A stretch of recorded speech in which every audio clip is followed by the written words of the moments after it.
Right. Hey, listen, guys. We're running a little late tonight. We've had our guest had some technical difficulty, but we are back, and he is in the backstage, and he's ready to chat with us for a few minutes. And I'm with my co-host, LaDonna Sherwood and Francis Larkin. Hello. Hello. How you doing? How's everybody? Great.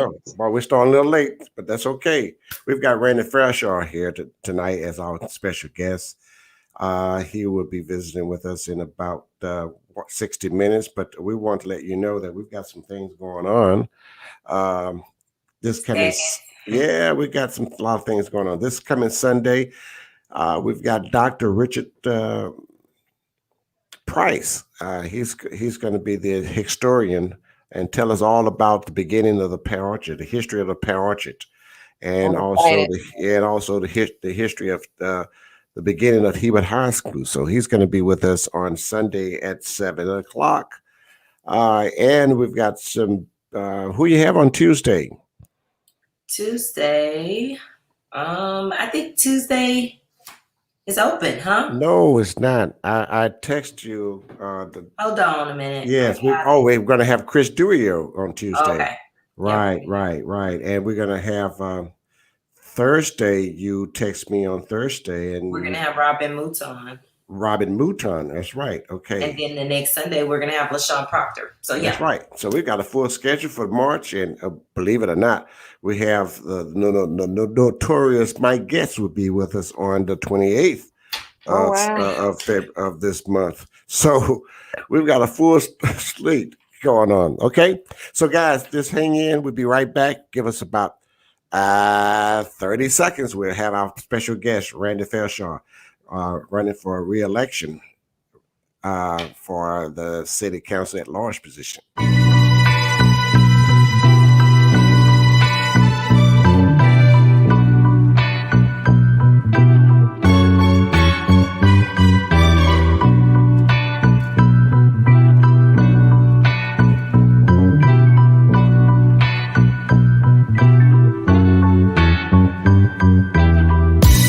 Welcome to Knowledge is Power Podcast Live with your host, Tony Redford, and my co-hosts, LaDonna Sherwood and Francis Larkins. Knowledge is Power Podcast Live starts now.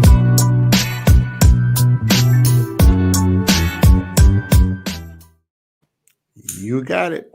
Knowledge is Power Podcast Live is a platform to share important information by educating Southeast Texas African American communities with valuable information on health, education, finance, politics, and business. We pride ourselves on keeping our hand on the pulse of this community and keeping you abreast of what is going on in and around the Golden Triangle. Also, Knowledge is Power Podcast Live is now on Facebook, Spotify, iHeartRadio, YouTube, LinkedIn, Twitter, Apple, iTunes, and on our new website, www.knowledgeispowerpodcast.live. Okay, great, good. Let's bring our guests, Mr. Randy Feldschau. How are you? How are you, sir? I'm good. It's good, honor to be with you, Tony, Francis, and LaDonna tonight. And to those of you that are listening, we are running late, but please know that was my problem. I had some technical difficulties on my end. I do appreciate Tony and his team being patient with me and waiting for me. I'm going to have to ask you, how did you get on? The grace of God. Yeah, okay. All right. Francis. Yes, sir. Mr. Feldschau, how are you tonight? I'm doing well. It's good to hear your voice and see your picture on the screen.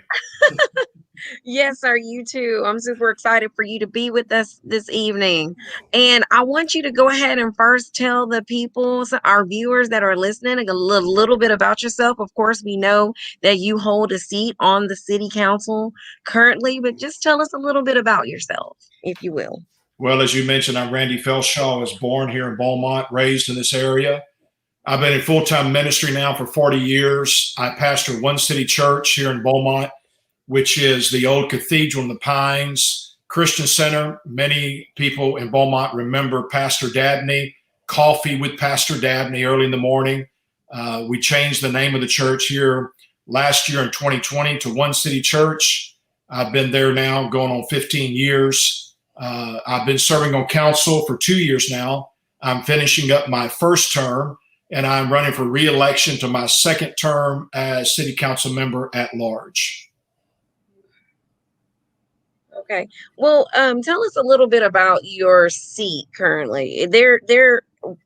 When you're talking about the governing body of the city council, there are currently 2 seats for at large. Am I correct on that? There is. Our council is set up with 1 mayor that represents the entire city, 2 at-large positions that represent the entire city, and of course 4 wards. At this time, because W.O. Pate is running for mayor, that creates an open seat, and so I'm running as the only incumbent, and there is an open seat.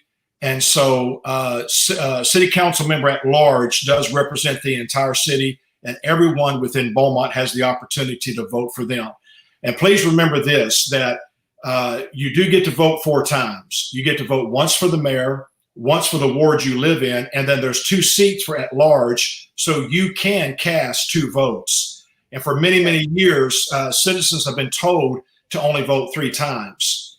And so I know there's an argument. There are some candidates who will tell you when it comes to voting at large to only vote 1 time, because if you vote once for me and then once for someone else, you cancel out the vote. Personally, I do not encourage that. I encourage the citizens to cast every vote that is due them, and that's 4 votes. Once for the mayor, once for the ward you live in, and then 2 for the at-large council members. I encourage everybody to vote 4 times. Now, because I saw a post, so I really want to get some clarity on that. Now, you're saying that the 1 vote does not cancel out the other vote, that we do have 2 votes. That is true. So they are tallying all of the votes, right? Well, yes. I mean, I'm not going to argue the fact that if you vote for me and then you vote for someone else, that there's a debate there on does that help me or hurt me?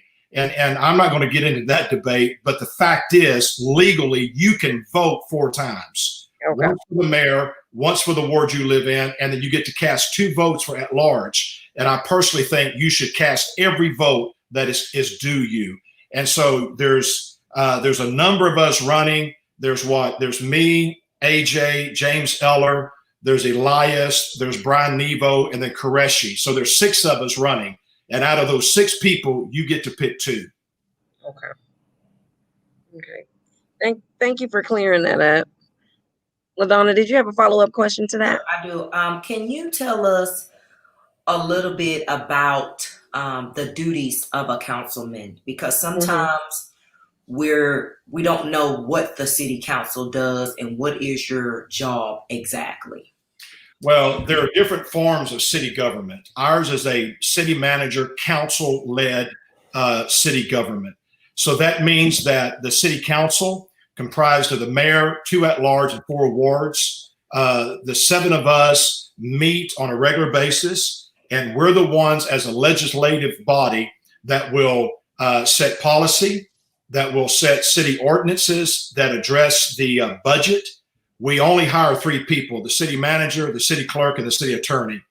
Then everyone else, all the department heads and all the employees fall underneath the city manager, the city clerk, and the city attorney. And that group of people, there's 1,200 employees at City Hall. That group of people administrate the city on a day-to-day basis. So the council doesn't run the city. The council sets policy, city ordinances, budget. We're big picture. We're a legislative body, and we empower the city manager and the staff to execute that vision that we set for the city.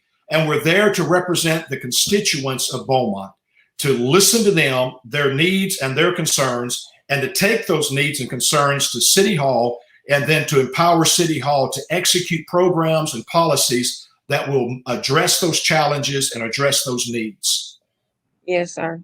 And that's where, let me say, guys, that's where we get in trouble whenever city council members start trying to insert themselves in the administration of the city, run the city.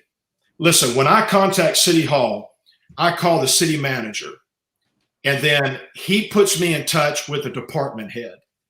But I do not go directly to that department head, because when I do that, you're causing confusion. Right. I'm not a boss. I don't run the city. The city manager runs the city. Now, technically, I can call the city clerk and I can call the city attorney directly because we hire those three people. But normally, I don't even do that. I call the city manager and I say, listen, I have a concern. Let's talk about it. And then I go through him. For me, that's protocol. And that's how you keep confusion from coming in. But when a city council member starts trying to give direction to employees, that's when we have a problem. And as far as I'm concerned, well, it's not as far as I'm concerned, it's a fact. When the city council member does that, they've crossed the line, and they need to back up, because they're not there to administrate on a daily basis and run the city. Well, can I ask you, can you give us, I guess, an idea how at-large differs from the ward council members? What does the at-large duties actually do? We know that what the wards do. What does at-large do exactly? Well, I think it's probably just the same, but just it encompasses the entire city. I have a responsibility to represent all the people of Beaumont in all 4 wards. And so when I make a decision and I cast a vote, I have to consider all the people of Beaumont and how that will impact them. I have to look at all 4 wards. I have to look at the demographic of Beaumont. It's 48% Black, 33% white, 14% Hispanic, and then 5 to 6% other. And I have to look at the entire city. I represent everybody, whether they're Republican, Democrat, religious, non-religious, atheist, agnostic, it doesn't matter. I represent all the people of Beaumont. And when I cast a vote, I have to pause for a moment and ask the question, how will this impact the people of Beaumont? So it's more challenging. Right now, I'm running for at large, and I have to campaign in all 4 wards. Whereas the others, whether it's Taylor Neal with Ward 1 or Mike Getz and Mile Haynes in Ward 2 and the others, they only focus within that ward. But I have to look at the entire city. And it's more challenging to get elected. And it takes more work. And I'll be honest with you, it takes a lot more money. And I hate to mention money, but we understand that it does take finances in order to get your message out there and to be able to get into office. Absolutely. I've got a question about equal and equity, okay? Because oftentimes things in the city are distributed equally, but that doesn't necessarily mean it's equitable. Give me a little synopsis on where you stand on that. Well, LaDonna, when I first came into office, I went and sat down with the city manager. And I said, look, as a city council member at large, I want to ask the question, how are we spending our money when it comes to road improvements? He said, well, council member, we try to take the money and we look at the city and we try to disperse it across the city and impact all 4 wards. Okay. I thought, well, that's great. I mean, we're trying to be fair and equitable. But as I served on the council and I began to drive around the city, and sometimes I drive around the city just to look at the condition of people's lives, whether it's Pine Street, whether it's Hillbeg, whether it's the avenues, Pear Orchard, South Park, wherever it may be. Sometimes I just drive around and I look at the conditions in which people are living. And I come to realize that what we've been doing really is not fair, because you can't be equitable until you start equal. And so really there has to be a disproportionate amount of money spent in the wards that are older and the street or the infrastructure is in disrepair, because the streets in the West End are not in the same shape as the streets, let's say in Pear Orchard or the avenues or off of Pine Street. I went one day down, I was doing flood relief and with Harvey, and I went down off of Corley we were helping a an elderly widow woman that was flooded. And if we didn't help her, she wasn't going to get back in there. So we went in there and we rebuilt her home completely. And I went around the corner and I drove in front of Michael Cooper's church, which I had never seen before. And I called him up and I said, hey, Michael, your street is like a third world country. And I was embarrassed. As a city council member, I was embarrassed. And that's when I realized you can't be equitable until you start equal. And so to answer your question, we've got to rethink our approach to the streets of Beaumont. Mm-hmm. I appreciate that. Well, let me ask you now. I had not seen this happen in the city of Beaumont because we talked about Ward. You talked about Ward 4 and Ward 3, who has the oldest infrastructure. And did I hear you say that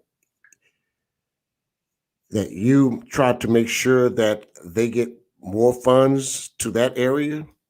No, I was saying when I first got on council and I sat down with the city manager, I asked him, how do we decide the disbursement of monies when it comes to road repair? And he said, we try to make sure that all the 4 wards are addressed, like 25 million on Concord and then 35 million on Washington Boulevard. And then other things, the Dowling Road, which that's really a different story because a chunk of that was federal money. But he was just talking about how that we tried to be fair and equitable across the board. And in the beginning, because of my ignorance, I thought, well, that's great. I mean, you're trying to be fair. But as I got into serving on council, I began to understand that because there are parts of our city that are older, the streets are older. We have over 800 miles of roads here in Beaumont. That's like from Beaumont to El Paso. And so I began to realize that, you know, maybe we need to stop and realize that there are parts of our city, because of their age, they've just been there longer, and the streets are in disrepair, that we need to have more monies going into those areas than we do, let's say, in Ward 1 or Ward 2. Right. Because they're not as old or as in disrepair as some of the other wards. And so I've had to rethink my approach to the disbursement of monies within the city of Beaumont. Now, since you rethinked it, now how are you going to implement it? Well, as we begin to raise new money, whether it's through borrowing money or whatever means it may come about by, I've got to, as a council member, speak up and make sure that I represent all the constituents of Beaumont, because I represent everybody and not just one ward. I have to represent them.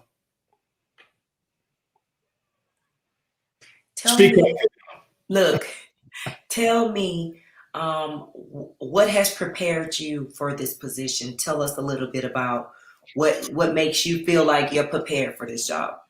You know, I've had 40 years of full-time ministry. People have often asked me, how did you make the transition from being a pastor of a local church to being a city council member? And I've told them many times that it was a very easy transition for me. You have to understand that I'm not a politician, okay? I'm a leader in this community. What I do on city council, I was actually doing in and through my church before I ever knew I'd be on city council. I was doing things such as hurricane relief. I've been doing hurricane relief for years, going all the way back to 2004. I didn't just start this. I've been doing this for many, many years. But here in Beaumont, going back to Hurricane Ike and other storms, and then Harvey. With Harvey and Imelda alone, we did over $4 million of rebuilding and refurbishing homes here in this area, to the tune of about 138 homes that we actually went in and rebuilt and restored those people and got them back in their homes. With things like Not in My City, a new ministry called One City Cares, addressing things like violence in the streets, sex trafficking, homelessness, addressing poverty, trying to work with BISD. All of these things I was doing before I ever knew I would be on city council. I'm doing it while I'm on city council, and I'll be doing it after I get off of city council. It's not going to change with me. Of course, we can talk about working with budgets. We can talk about having employees. We can talk about working with my council at my church, just like I have a council at City Hall. We can talk about leading people, bringing people to a consensus, and then leading them forward with a vision.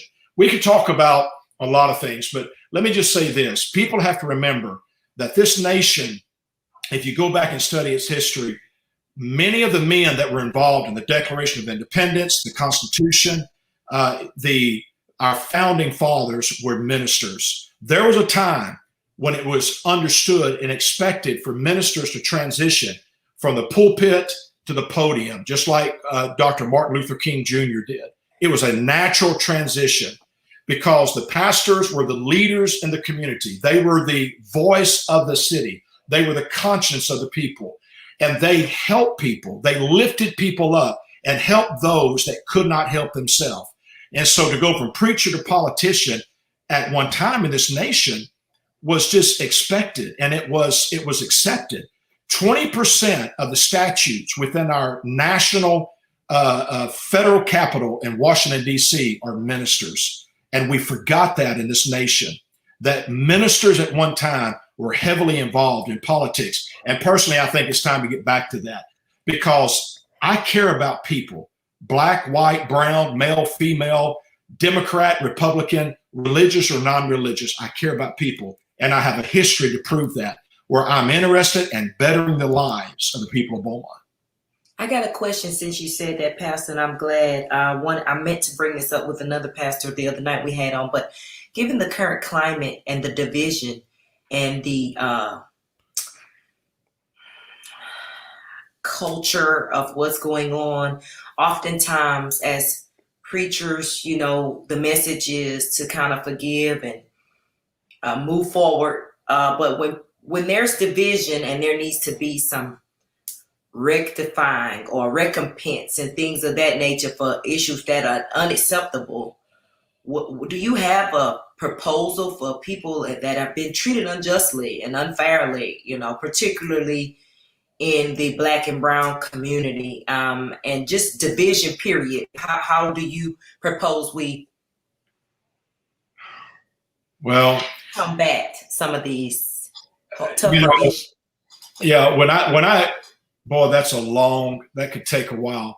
When I first came to Cathedral in the Pines back in 06, I stepped into a church that this is not an indictment against any former pastor or any person.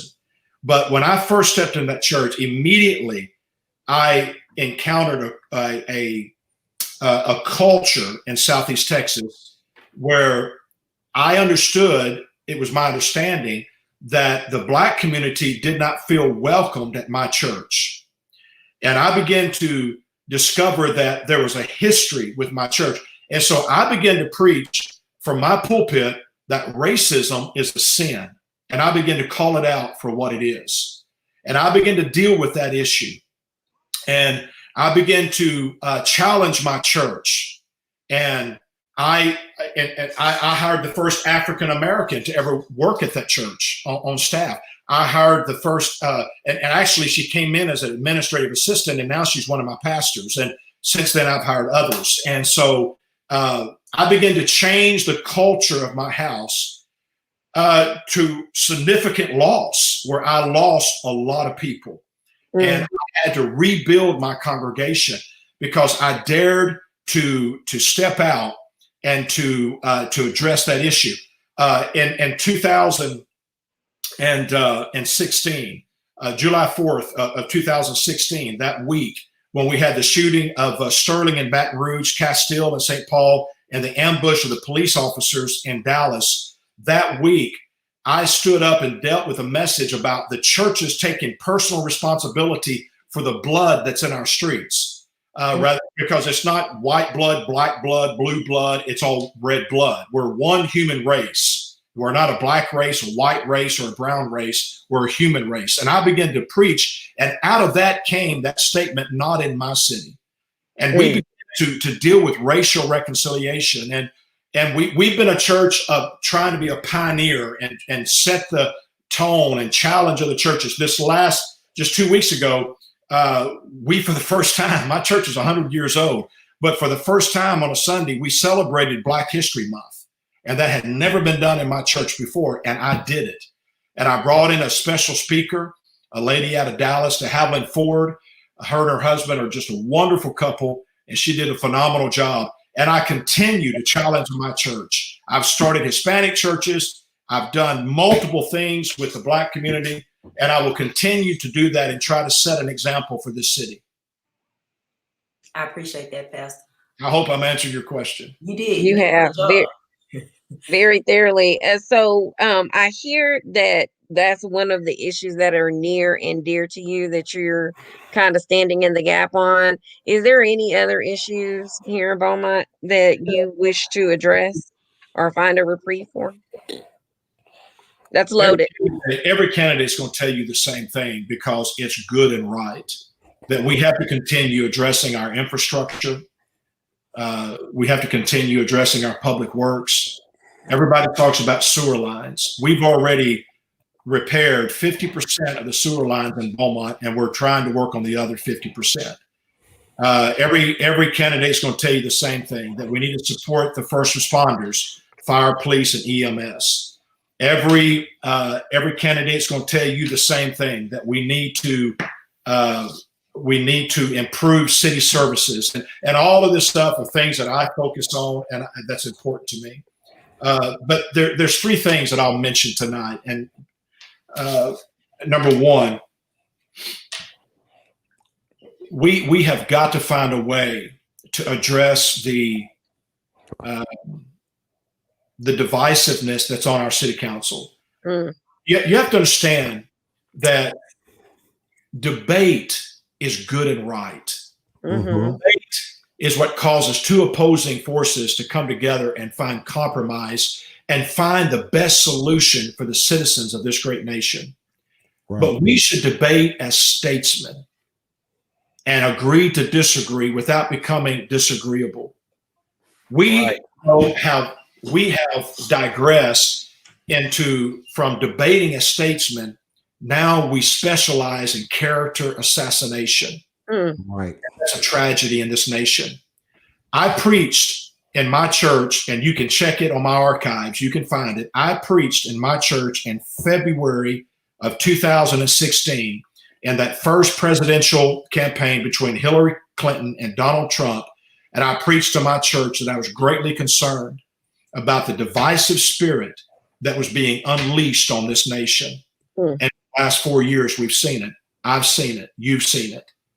And we all were heartbroken on January the 6th as we watched that far right extreme group of people storm the Capitol of this great nation and kick down its doors and break in its windows. And it broke my heart, as it broke many people's hearts, whether they're Republican or Democrat. And I have dealt with this issue here in Beaumont to the best of my ability. Much of what I have done has been behind the curtain in trying to address the divisiveness that creates a dysfunctional council that needs to learn diplomacy and learn how to work together. I have, and I will continue to challenge this council to disagree without being disagreeable. The other issue that we've got to address is we've got to find a way to attract a diversity of industry to this area so that we can keep the younger demographic. Beaumont's been stuck at 118,000 since 1960. As a pastor, I see it all the time. My kids, they graduate from high school, they go off to college, then they come back 4 years later and they say, Pastor, I'm leaving. I said, where are you going? They go, I'm going to Dallas, I'm going to Houston, I'm going to San Francisco. I go, why? And they go, because I don't like the quality of life. Yeah. So we've got to bring in a diversity of industry. If you don't want to work in the refinery, BISD, or healthcare, which are the three top employers of this area, you're in trouble. And so if you want to get out of that, you don't have much to choose from. So we've got to bring in a diversity of industry through opportunity zone, tax abatements, tax incentives, and so forth. So we've got to do that. The other thing that I'm, of course, concerned about is trying to address the racial tension that's in our city. When I talk to white people, they tell me if you'll quit talking about it, it'll just go away. And that makes much sense as thinking that if you don't talk about the cancer that's in your body, somehow it's going to disappear. When I talk to the black community, they tell me, Pastor, it's there. And we appreciate you having the courage to stand up and address it. And so I have and will continue to try to address this issue within the city of Beaumont. We also need to talk, of course, about the infrastructure and the public works and the city services and how we should do everything with excellence. But I can assure everyone that's listening to this, I'm at City Hall a lot, and I talk to these people, and I can tell you that these people are good people, and they're doing the best they can. All that stuff you're reading on social media, you need to understand that much of that is either half truth, partial truth, or a flat out lie. And people will take things and twist it and put it on social media. And just because it's on Facebook doesn't make it true. Yes. You need to call your council member. You need to call council member at large, or you need to call the mayor, or go sit down with the city manager. You'd be shocked to find out the true facts of this city and how hard your city is working for you. But there's a lot of stuff that's being put out there that's just not true. 2 years ago, I can recall you spoke on diversity in the industry, bringing that to our area. Now, you've been in office for 2 years now. How long you think it's going to take? What are your plans to bring, to help bring or promote diverse industry here in the area? Well, first of all, I will tell you that when I first started, Tony, when I first campaigned, you and I campaigned together, okay? Mm-hmm. You were running for at large. And when I first started campaigning and I won, of course, I went into City Hall as a newbie with all these grandiose dreams and ideals, okay? Mm-hmm. Great vision that I want to change the city. Right. And I went in, and the first thing I encountered was how limited city really is. How do you get a company from San Antonio to relocate to the city of Beaumont? How do you do that? That's a challenge. And so sitting here today, I still hold to the same vision that we've got to find a way to be attractive, okay? Attractive to these companies. And we do that, as I mentioned earlier, by offering to them like downtown area. We did to the city manager, and I asked him after I got in office, can we look into declaring downtown area, applying for and declaring downtown Beaumont an opportunity zone? And he did that. We can use tax incentives and tax abatements to attract companies here. One of the other problems we have, though, that I've encountered is that companies will say, I'm interested, but yet your school district is a challenge for me. Now, I'm not trying to blame BISD. Dr. Allen and these teachers, they're doing the best they can, okay? I get that. But we all understand that our school district has its challenges. And whether it's true or not, the perception across Texas is that BISD is a substandard school district. And so when these companies, when you talk to them, they'll say to you, how do I relocate my employees there when they tell me I do not want to put my kids in your school district? And so that's a challenge. So we have got to change the narrative of Beaumont. And I said that in the last campaign. I'll say it again in this campaign. We have got to find a way to change the narrative, to change the storyline of Beaumont. And that's one of the things that I believe council can do. And that's why in this election, we need more than just managers that can manage ideals and projects, but we need leaders that can inspire people, leaders that can make people feel good about their city, leaders that can go to San Antonio and sit down with a company and say, come to Beaumont.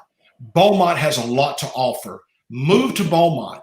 There's opportunity there. There's labor force. There's empty buildings in downtown Beaumont that's just waiting for you to move in.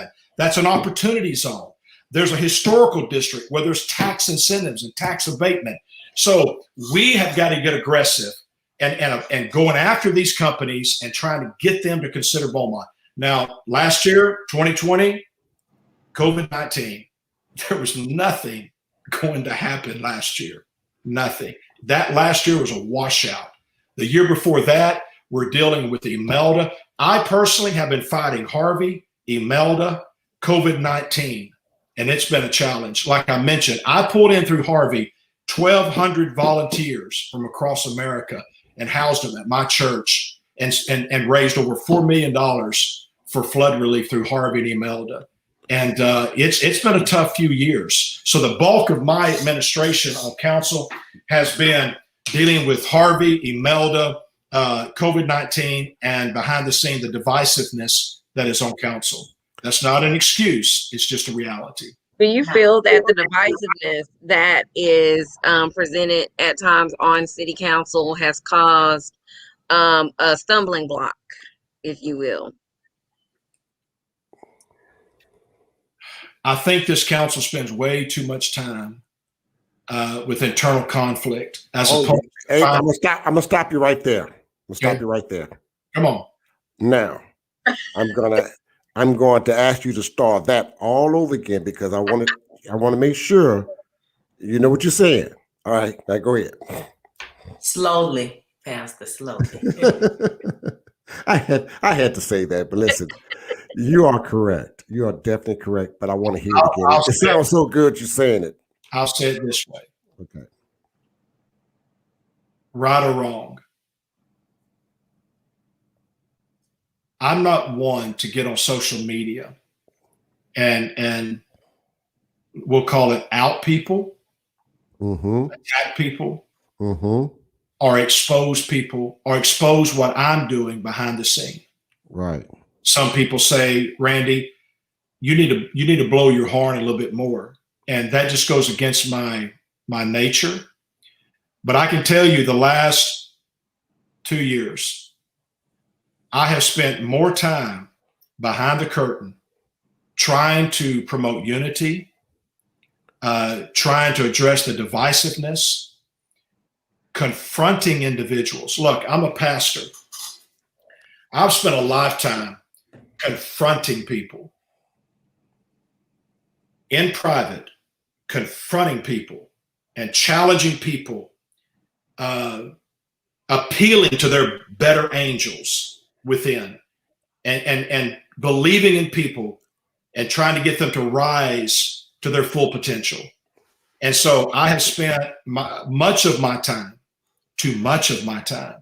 on city council dealing with conflict, personality conflict, divisiveness, internal conflict. I've spent way too much time. And this council needs to take its energy and come together as a team, debate issues all day long as statesmen. Let's debate issues. Let's agree to disagree without being disagreeable. And then let's find a compromise. And then let's pull the city together to a consensus and move them forward with a vision to better the lives of our people. But when we get up in all this silliness that we get caught up in, all this fighting, this internal conflict, social media and attacking one another, these political sites that are attacking one another and trying to undermine each other. Let me tell you who suffers. You get on social media, and whoever you are that does this on social media, and you attack me, you go right ahead. Take your best shot. But let me tell you who you're hurting. You're hurting the citizens of Beaumont. They're the ones that suffer because much of what you say is a half truth, a partial truth, or a flat out lie. And it's undermining our council. It's undermining our leadership. It's undermining our city. And everybody needs to realize what social media is. On one side of that coin, it can be very powerful to instruct people, to teach people, to connect people. But on the other side, it's very destructive. and it undermines good people and it tears people down and it's undermining our city. And the people that at the end of the day, the people that suffer and lose is the average citizens out there on the street. And I agree with you. If I don't agree with you on nothing else, I agree with you on that. But let me go here with you. I'm dive deep here for a minute, and we're going to come back for some more questions here. Back of last year, we talked about the city. It came up on the city agenda, and I'm going to ask you about this. Why did you change your vote on the removal of the federal statute, and do you regret it? Are you okay with it? Why did I change my vote on the Confederate statute? The removal of the Confederate statute. I never changed it. You didn't? I always supported. You supported that.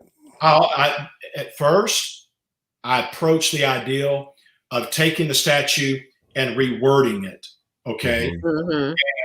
And changing it from a statue honoring a Confederate soldier to a statue recognizing the sons of Texas that fought in the Civil War, both North and South. Okay. Mm-hmm. And change the verbiage on the plaque that would just acknowledge a part of our history that we can't get away from, that our sons fought in the Civil War. There was, I think, 2,600 Texans that fought on the side of the North. Okay. And just acknowledge the fact that this was a dark time in our history. And as far as I'm concerned, Texas fell on the wrong side of that issue, okay? But it was presented to me that that wasn't enough, that would not address the issue. So I went to Alderman Samuel. He and I discussed it. He made the motion. I seconded it to have the statue removed, relocated to a place, I think, in Fort Worth. So I only voted one time. And I never changed my vote. Well, and that's the highest a debate among councilmen should be, without the bickering and fighting and divisiveness that we have every Tuesday. Let me tell you how that came about. But a shit show every Tuesday.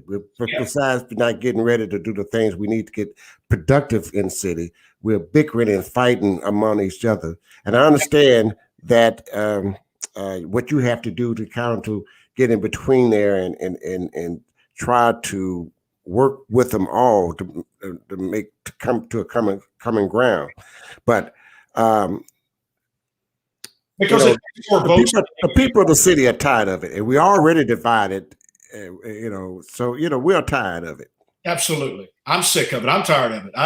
I'm tired of the fighting. I'm tired of the social media attacking each other and tearing each other down. Because again, you do what you want to do. I don't read that. Very seldom do I ever read that stuff. I'm not going to get on there and play that silly game with these people. But what bothers me is that the average citizen of Beaumont is the one that loses, because we're not spending our time and our energy. We're not coming together as a team to get things done for the people of Beaumont. Well, answer this question when you got 1 minute. I'm going to the comment board. Girls, ladies, or do you have anything you want to ask? No, he's doing a good job. We by him being on council, we don't have to ask all the. No, okay, great. Let me go to the comment board because I want to make. Wanted to try to chat. I'm glad that we did it like this because it worked out better for us to kind of just talk about some things that we wanted to address. Right. So, Pastor, I have a comment. We go to the comment board. We in our last half of our show, and you got 1 minute. That's a minute and a half to answer the question. Okay, so it won't be long. So I want to make sure we answer everyone's questions. Okay. Yeah. All right. Kendall Perkins is asking, what is your stance or vision for the city transit system? Well, when you look at our city buses, sometimes you'll see 2, 3, 4 people on there. So I've asked the question, why can't we take our city buses and just buy something smaller like a people mover that would better accommodate the citizens of Beaumont? That would make more sense. Continue with the transit system, but just reduce that vehicle down to something smaller. But we can't. The federal money that we get to buy those vehicles, they dictate that we buy those huge buses that a city our size, I don't think we need. So there's just nothing we can do. Okay, I'm going to go to another. Let's see here. Are there federal dollars available Let's see here. Let me get it here. Are there federal dollars available for the bleeded areas like the Ward 4s and the Ward 2s? I'm sorry, the Ward 3s, the Ward 4s. Yeah, we're constantly looking for and applying for grant money, federal money, to address issues within the city. I know right now they're working on some monies to address some of the drainage and sewer issues within the Pear Orchard area. So yes, there is monies, and the city is constantly trying to find these monies to bring into our city to address these issues. That's why I mentioned earlier that even the Dowling Road, much of that money was federal money, and it was much of that, to my understanding, because that was before I got on council, that was dictated by the government as far as how we spent it, where we spent it, and so forth. While we're on this topic, I just kind of want to bring up, give us a little thought on the downtown area, trying to revitalize and bring that up to do something with it instead of just falling down. Do you have any opinion? But I have been, and I continue to work on that issue. People have to remember that about 22 of the properties in downtown Beaumont are owned by one individual. Yes. And so we have to try to work with that person.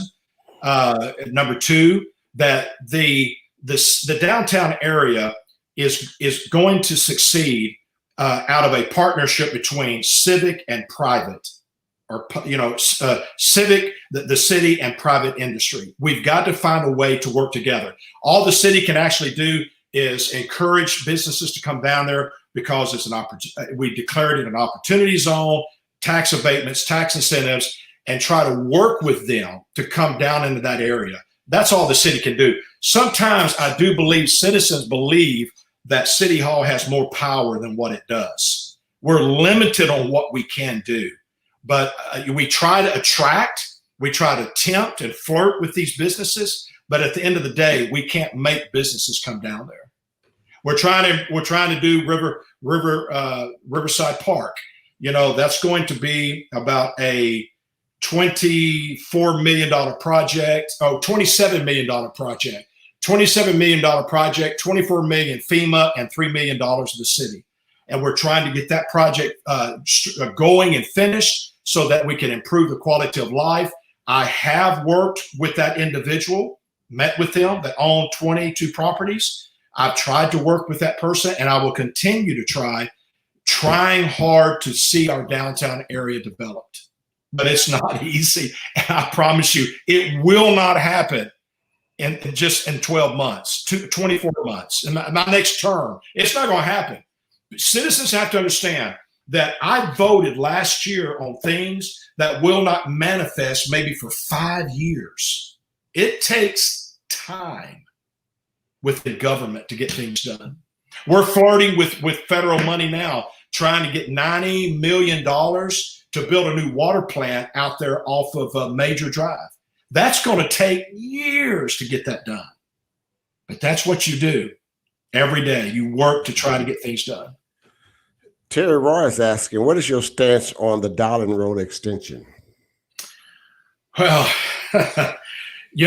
my desire is to see Beaumont grow and expand. We've got to take advantage of what's happening out there with Ford Park, that area. They sold Ford Park. You're hearing that in the news right now. Right. They're supposed to build a hotel, bring in maybe restaurants, and so that's going to benefit all the people of Beaumont. People that live, it's going to impact all 4 wards. Okay, all people will drive out. I mean, I'm assuming everybody in all 4 wards drive out there to go to Tinseltown or to eat at Papa Do's. That's not just impacting Ward 2 and 4, but it's impacting the entire city. So I'm hoping that area will begin to grow.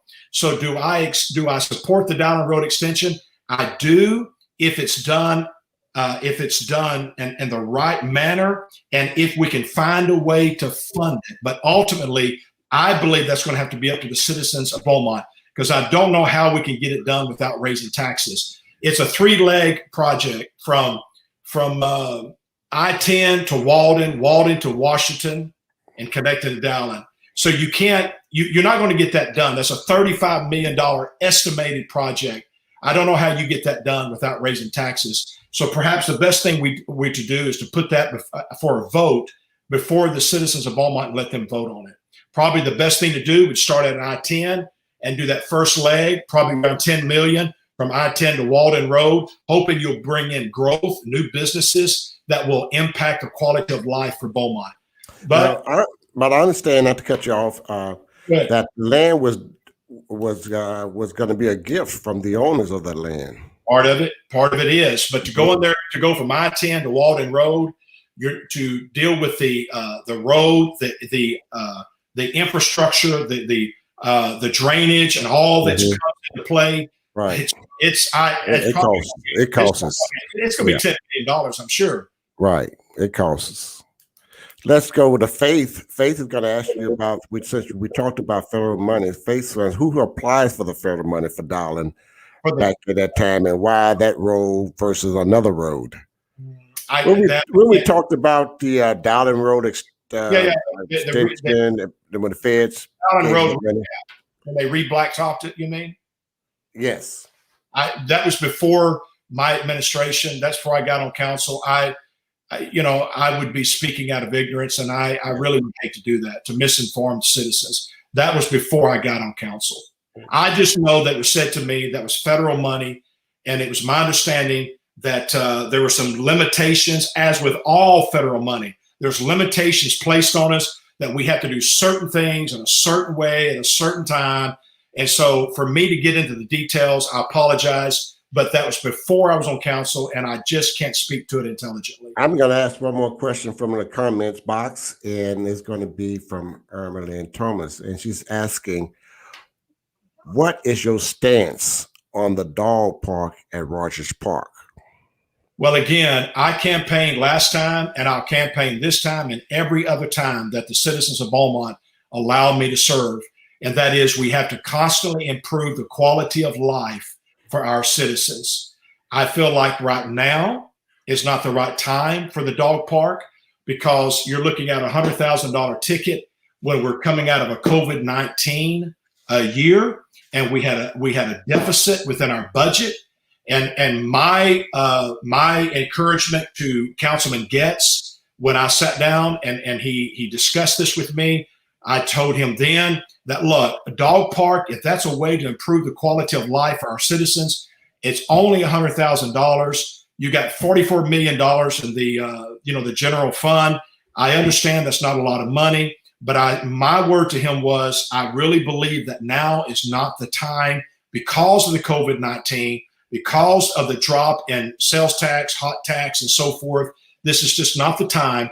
We need to come out of the COVID-19 season, and then maybe this is something that we could address at a later date. Okay, thank you so much. I don't have a dog, and let me say that I'm a dog lover, but at this time in my life, I can't have a dog. I'm just way too busy. I don't hate dogs, I love dogs, but it's just, for me, it was an issue of three things. Number one, following the process and the protocol to get it done. Number two, the timing of it. And number three, I think you have to pause and ask the other wards, what can be, do you need a dog park? And do you need a dog park in your ward? There has to be, you have to look at it across the board and make sure, again, that all the people of Beaumont feel like they're being represented.